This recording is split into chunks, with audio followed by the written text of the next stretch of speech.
Hi friends, எல்லோரும் எப்படி இருக்கீங்க? இன்றைக்கி என்னென்னா ஒரு சின்னதாக ஒரு சமையல் வீடியோ. எங்கள் அக்கா என்ன சொன்னாங்க, ஒரு முருங்கைக்காய் 2 உருளைக்கிழங்கு இருக்குது, அதை போட்டு காரக்குழம்பு வெயின்னு சொன்னாங்க. அதாவது இந்த பக்கம் ஸ்டைலில் வந்து காரக்குழம்புன்னு சொல்லுவாங்க, அதாவது சவுத் சைடு வந்து புளிக்குழம்புன்னு சொல்லுவாங்க. பாருங்கள், ஒரு சின்ன கடையில் எண்ணெய் ஊற்றி அது சூடான உடனே ஒரு கொஞ்சம் கடுகு,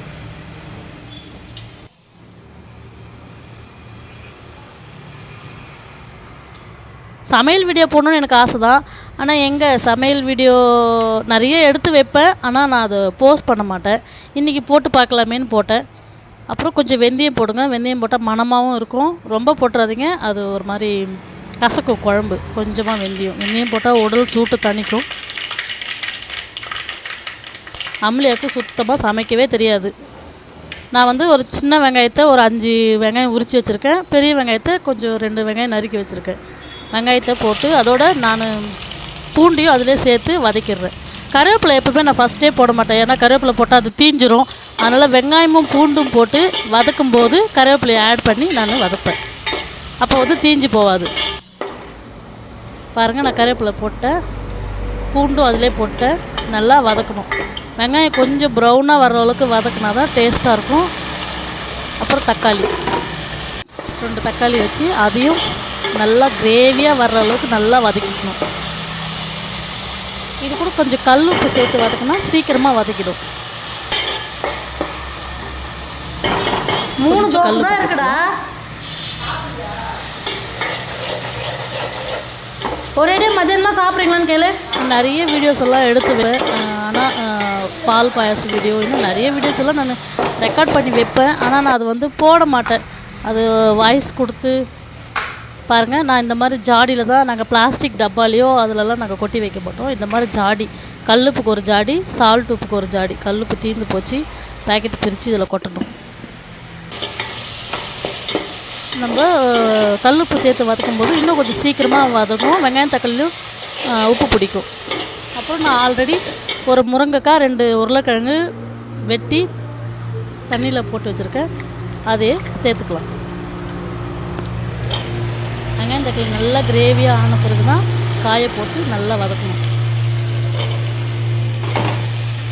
உருளைக்கிழங்கு எண்ணெயிலே கொஞ்சம் வதங்குற அளவுக்கு நல்லா வதக்கிக்கலாம்.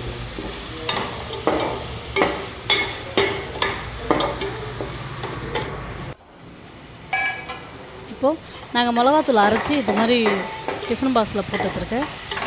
கடை மிளகாத்தூள் நாங்கள் வாங்க மாட்டோம். என்றைக்குன்னா காலி ஆகிடுச்சுன்னா அந்த அவசரத்துக்கு மட்டும் ஒரு 2 பேக்கெட் வாங்கிக்குவோம். மற்றபடி நாங்கள் டெய்லி கடை மிளகாத்தூள் நாங்கள் யூஸ் பண்ண மாட்டோம். நாங்கள் வாங்கி தான் அரைச்சி இந்த மாதிரி டிஃபன் பாக்ஸில் கொட்டி வச்சுக்குவோம். நான் ஒரு 4 ஸ்பூன் போட்டுக்கிறேன். நீங்கள் உங்கள் ஃபேமிலியில் எத்தனை மெம்பர்ஸோ அந்த மாதிரி கரெக்டாக போட்டுக்குங்க. மிளகாத்தூள் போட்டு நல்லா வதக்கணும், வெங்காயம் தக்காளியோடு அந்த காயோட. ஆனால் நானே கேமரா எடுத்துக்கிட்டு நானே சமைக்கிறதுனால என்னால் அது கலக்க முடியல. அந்த மாதிரி கலக்குனா தான் கொஞ்சம் மிளகாத்தூள் வெடிப்பு வாசனைலாம் போகும்னு சொல்லுவாங்க. நான் வந்து 4 டம்ளர் தண்ணி,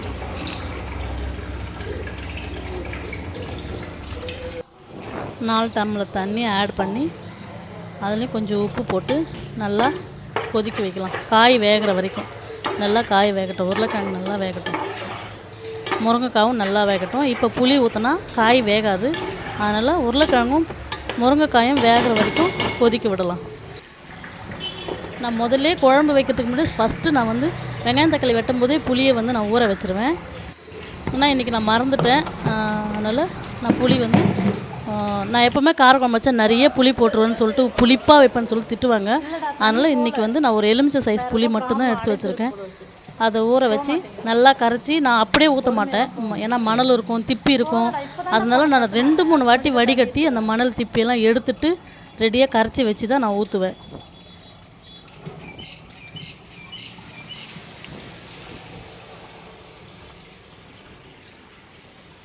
இவனை ஹெல்ப் பண்ண சொன்னேன், கொஞ்சம் வாடா, கொஞ்சம் கேமரா பிடிடா அப்படின்னு சொன்னேன். நான் படம் பார்த்துட்ருக்கேம்மா, அதனால் நான் இப்போ ஹெல்ப் பண்ண முடியாது அப்படின்னு சொல்லிட்டு அவன் போயிட்டான். எப்படியும் வாடா, சாப்பாடு சாப்பிடும்போது என்கிட்ட தானே வந்தாகணும். இப்போது காய் வந்து நல்லா குழம்பு கொதித்து எண்ணெய் திரிஞ்சு வந்துருச்சு.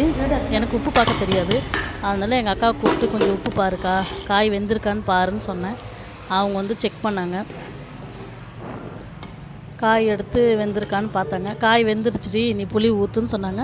நானும் வந்து கரைச்சி வச்சுருந்த புளியை 2 வாட்டி வடிகட்டி அந்த மண் திப்பியெல்லாம் நல்லா வடிகட்டி ரொம்ப சுண்டிட்டு போகுது. குழம்புல ஊற்றிட்டேன். புளியை குழம்புல ஊற்றி ரொம்ப நேரம் இல்லை, ஒரு 1/4 மணி நேரம் நல்லா கொதிக்க வச்சேன். குழம்பு நல்லா டேஸ்ட்டாக இருந்துச்சு. அப்புறம் நல்லா கொதித்து எண்ணெய் திரிஞ்சு வந்துச்சு பாருங்கள். இப்போது கேஸ் ஆஃப் பண்ணிட வேண்டியது தான்.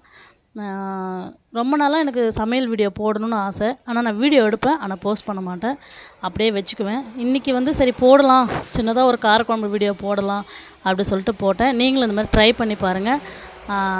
And next video